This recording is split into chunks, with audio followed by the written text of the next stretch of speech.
Hello everybody, আশা করি আপনারা সকলেই ভালো আছেন। কোডিং চ্যানেলের পক্ষ থেকে আবারও আপনাদের সকলকে জানাই আমন্ত্রণ আজকের এই টিউটোরিয়ালে। আমি আসলে সিদ্ধান্ত নিয়েছি এখন থেকে এলিমেন্টরের উপরে বেশ কিছু টিউটোরিয়াল আমি তৈরি করব। একটি সিরিজ টিউটোরিয়াল হবে, তবে এটি কোনো প্রজেক্ট বেসড টিউটোরিয়াল না। আমি আসলে বিভিন্ন ধরনের কম্পোনেন্ট আসলে কিভাবে ডিজাইন করা যায় এলিমেন্টর ফ্রি দিয়ে, সে বিষয়টি আমি মূলত দেখাবো। মাঝে মাঝে তো প্রো দেখাবো আমি, তো ফ্রি দিয়ে এই অধিকাংশ কাজ আমি দেখাবো। তো এই ধারাবাহিকতায় আজকে আমি যে টিউটোরিয়ালটি আসলে করতে যাচ্ছি, এটি হবে আসলে একটি হেডার, একটি ওয়েবসাইটের আসলে উইদাউট এনি হ্যাসেল আপনি কিভাবে একটি খুব সুন্দরভাবে খুব সহজে একটি হেডার তৈরি করতে পারেন, খুব সহজে রেসপন্সিভ হেডার, সেই বিষয়টি আমি দেখাবো। তো চলুন, আসলে আমার এই সাইটে কোনো হেডার নেই, আমি আসলে কাজ শুরু করবো এটাতে। দেখতে পাচ্ছেন যে ব্ল্যাঙ্ক পেজ, আমি এখানে একটি আসলে হেডার তৈরি করব এই এই ওয়েবসাইটে। তো এখানে আমি এলিমেন্টর এবং এলিমেন্টর কিটস লাইট এই দুটি ইউজ করবো, যেহেতু প্রো নেই। তো এখানে আমি আসলে এলিমেন্টস কিট লাইট এই প্লাগইনটা ইনস্টল করে দেবেন এলিমেন্টরের সাথে। এটা হচ্ছে WMate এর একটি প্লাগইন। তো এরপরে যেটা করবো, আমি এলিমেন্ট কিটস নামে একটি মেনু পাবো, এখান থেকে জাস্ট হেডার ফুটারে ক্লিক করব এবং এখানে যাব। এখান থেকে আমি যেটা করব, দেখতে পাচ্ছেন এখানে আসলে একটি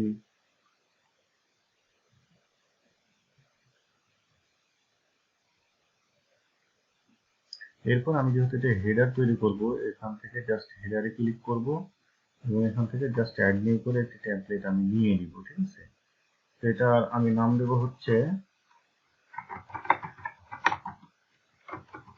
প্র্যাকটিস হেডার নামে, এবং এটাকে আমি জাস্ট অন করে দেব অ্যান্ড দেন সেভ চেঞ্জ।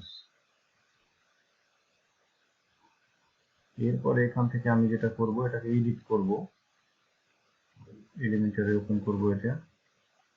এখান থেকে আমি এইটাকেই ওপেন করব। এটা আসলে মূলত এখন এলিমেন্টর টেমপ্লেটে এটা ওপেন হবে এবং সেখানেই আমরা এটা ডিজাইন করব। একটু ওয়েট করতে হবে, এটা আসলে একটু সময় নেবে এটি লোড হতে।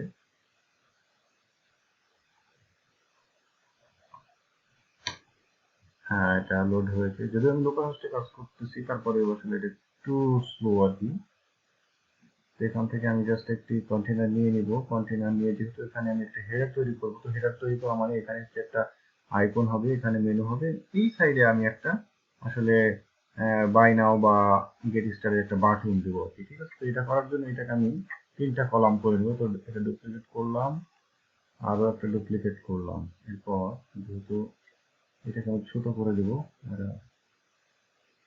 এখানে আমি 15 এটা রাখবো, এই সাইডে 15 দেবো, আর মাঝখানে হচ্ছে মেনু থাকবে। তো এখানে আমি যেটা করবো, প্রথমে একটি বলেছি আমি একটা হেডারে কি থাকে, প্রথমে একটি আসলে লোগো থাকে। তো এটার জন্য আমি একটা ইমেজ নিব, এইটা নিব, ইমেজ আকারে নিব। আপনি চাইলে লোগো, সাইট লোগো হিসাবে নিতে পারেন। আমি ইমেজ আকারে নিব। এখান থেকে জাস্ট আমি ইমেজটা দিয়ে দিব। এখান থেকে আসলে ইমেজ কোনটা দেওয়া যায়, আমি ইমেজ আমার আপলোড করা আছে এখানে। এটা আসলে হোয়াইট কালার ইমেজ, এটা হচ্ছে আমি আসলে হোয়াইট কালারটাই নিতে যাচ্ছি। যদি এখন দেখা যাবে না, যেহেতু আমি ব্যাকগ্রাউন্ড দেবো, তখন এটা ঠিকই বোঝা যাবে। এখানে আমি জাস্ট একটা মেনু নিয়ে নিব, এখান থেকে জাস্ট লিখবো আমি, এবং এখান থেকে অনেকগুলো আছে, আপনি যেকোনো একটা নিতে পারেন। তো আমি এখানে আপাতত এইটি নিব। এইটা নিয়ে আমি জাস্ট মেনুটি সিলেক্ট করে দিব। এখানে অনেকগুলো মেনু আছে, প্র্যাকটিস মেনু, যেটা প্র্যাকটিস করবে, তাই আমি প্র্যাকটিস মেনু নিলাম। এবং এটা মাঝখানে দেখাচ্ছে, আমরা ইমেজটাকেও মাঝখানে করতে, যদি ইমেজটা দেখা যাচ্ছে না, এটা পরে করি তাহলে বোঝা যাবে বিষয়টা। এবং এখান থেকে আমি মেনুর স্টাইলে যাব, স্টাইলে গিয়ে মেনু আইটেম ডিফল্ট, এখান থেকে যদি আমি কন্টেইনারে যাই, তাহলে মেনু পজিশনটা যেটা, এটা আমি সেন্টার করব, আমি চাচ্ছি সেন্টারে থাক এখানে। আর এইখানে আমি একটা জাস্ট লোগো নিব। তার আগে আমি ব্যাকগ্রাউন্ডটা দিয়ে আসি, যেহেতু ব্যাকগ্রাউন্ড আমাদের আসলে ভালো দেখাচ্ছে না। তো এখান থেকে আমরা ব্যাকগ্রাউন্ডে যাব, এরপরে কালার সিলেক্ট করে আমি এখানে এটা ব্ল্যাক করে দিব। এই যে এবার আশা করি এবার আপনারা বুঝতে পারছেন লোগোটি আসলে। তো লোগোটি এবার আবার টেক্সটটি আসলে আমরা বুঝতে পারছি না, তো আমরা টেক্সটের কালারও চেঞ্জ করে দেবো। তো এখান থেকে আমি এটা মিডিল করে দিব, আর মেনুর কালারটা আসলে চেঞ্জ করে আসি, তাহলে এটা দেখতে একেবারেই ভালো দেখাচ্ছে না। এটা হচ্ছে menu wrapper, menu item style আমাকে যেতে হবে। এখান থেকে জাস্ট মেনু এটা আমরা হোয়াইট করে দিতে পারি। হ্যাঁ, হাইট হোয়াইট করে দিতে পারি, এবং এটার ফন্ট সাইজটা আমরা চাইলে 17 করে দিতে পারি, অথবা আরো একটু 18 থেকে। আর এখান থেকে আমরা এটা হচ্ছে যে কোনো একটা ফন্ট ফ্যামিলি আমরা আসলে দিতে পারি আর কি। ঠিক আছে, এখান থেকে আমি দিয়ে দিলাম রোবোটোটাই দিয়ে দিলাম। আর বাদ বাকিগুলো আপনারা দিয়ে নিতে পারেন, যেমন লাইন হাইট বা লেটার স্পেস এইগুলো সবই আপনারা দিতে পারেন। স্টাইলটা আমি আর কিছু দিব না, এটা এইভাবে রাখবো, এবং এখানে একটু বাটন ইউজ করব। তো এখানে গিয়ে লিখবো বাটন, এই সিম্পল বাটনটা আমি এখানে আমি গেট স্টার্টেড দিব। গেট স্টার্টেড এটা সেন্টারে হবে, এবং এইটাকেও আমি ভার্টিক্যালি এটা সেন্টার করে দিব। আসলে এখান থেকে মিডিয়া থাকবে সবগুলো, এবং এটা এমন দেখাচ্ছে, এটা খুব একটা খারাপ দেখাচ্ছে না। তো এটাকে আমি জাস্ট বর্ডার রেডিয়াসটা একটু বেশি করে দিব, তাহলে আমার মনে হয় এটা একটু দেখতে ভালো দেখাবে। এখান থেকে আমরা বর্ডার রেডিয়াস যদি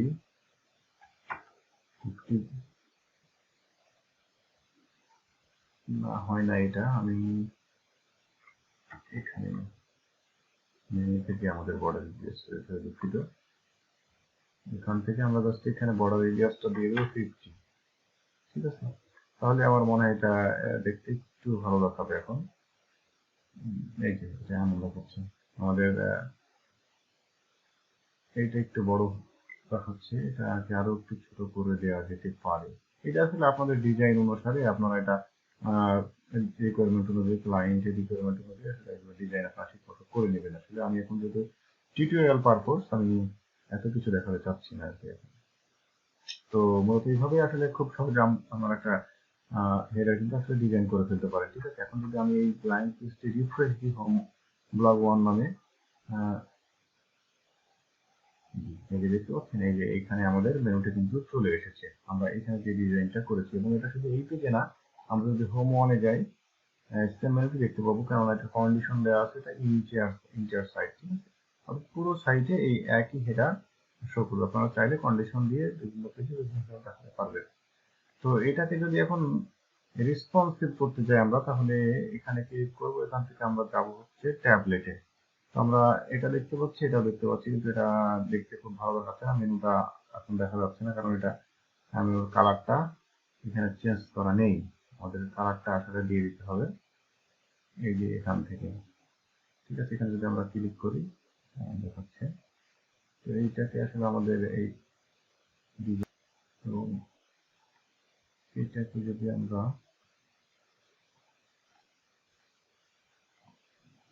এটা হোয়াইট কালার করলে মনে হয় ভালো।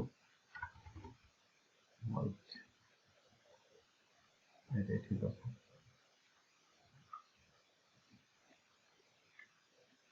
এটাকে ভার্টিক্যাল মিডিল করে দিব।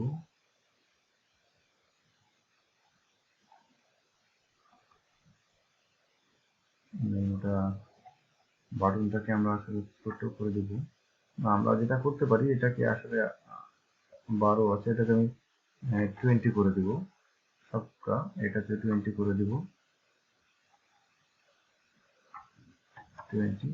তাহলে এটাকে কিন্তু আমরা 80 দিতে পারবো। ঠিক আছে, তাহলে কারণ 20-40 চলে গেলে, সরি 60 থাকে, তাহলে এটাকে আমরা 60 করে দিব। এখান থেকে জাস্ট 60।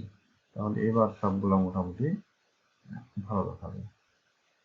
এবং চাইলে আমরা আসলে টপে বটমে লেফট রাইটে কিন্তু একটু প্যাডিং দিতে পারি। ঠিক আছে, তো এখান থেকে ক্লিক করে আমরা জাস্ট এখানে যাব, এখানে জাস্ট সব দিকে আমরা 10 করে যদি দিয়ে দিই, তাহলে কিন্তু এটা মোটামুটি এখন এই পর্যায়ে দেখাবে। ঠিক আছে, আর এখানে যখন ক্লিক করবেন আপনারা, তাহলে এই যে এগুলো ইচ্ছা মতো, যে এই বাটনটা হওয়ার যে কালার, এগুলো ইচ এন্ড এভরিথিং আপনারা চাইলে কিন্তু পরিবর্তন করতে পারেন।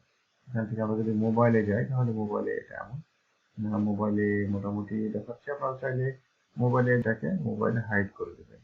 এরপরে এইটাকে যদি আমরা 100 না করে এটাকে যদি 50 করেন এটা এমন দেখাবে, আর এইটাকে যদি আবার আমরা 50 করে দিই তাহলে দুইটা কিন্তু এক লাইনে চলে যাবে। ঠিক আছে, এরপরে ইমেজটাকে আসলে ছোট করে দিতে হবে আরো, এটার উইডথটা লাইক দিস। এটা আপনার আসলে রিকোয়ারমেন্ট অনুযায়ী এটা বললাম আপনাকে, আপনি এটা করে নিতে পারবেন। ঠিক আছে, এইভাবেই মূলত আসলে একটি রেসপন্সিভ হেডার আপনি তৈরি করতে পারেন খুবই সহজে। আশা করি টিউটোরিয়ালটি আপনারা বুঝতে পেরেছেন। আর যদি কোথাও বুঝতে না পারেন তাহলে আমাকে অবশ্যই কমেন্ট সেকশনে জানাবেন, কমেন্ট করে আমি চেষ্টা করবো আপনাদের প্রশ্নের উত্তর দেওয়ার। তবে আমি আশা করি টিউটোরিয়ালটি শুরু থেকে শেষ পর্যন্ত দেখলে আপনি অবশ্যই বুঝতে পারবেন। তো ধন্যবাদ এতক্ষণ ধরে টিউটোরিয়ালটি দেখার জন্য। ভালো লাগলে অবশ্যই লাইক, কমেন্ট এবং শেয়ার করবেন। ততক্ষণ পর্যন্ত সবাই ভালো থাকবেন এবং পরবর্তী কোনো টিউটোরিয়াল পাওয়া যাবে। ধন্যবাদ।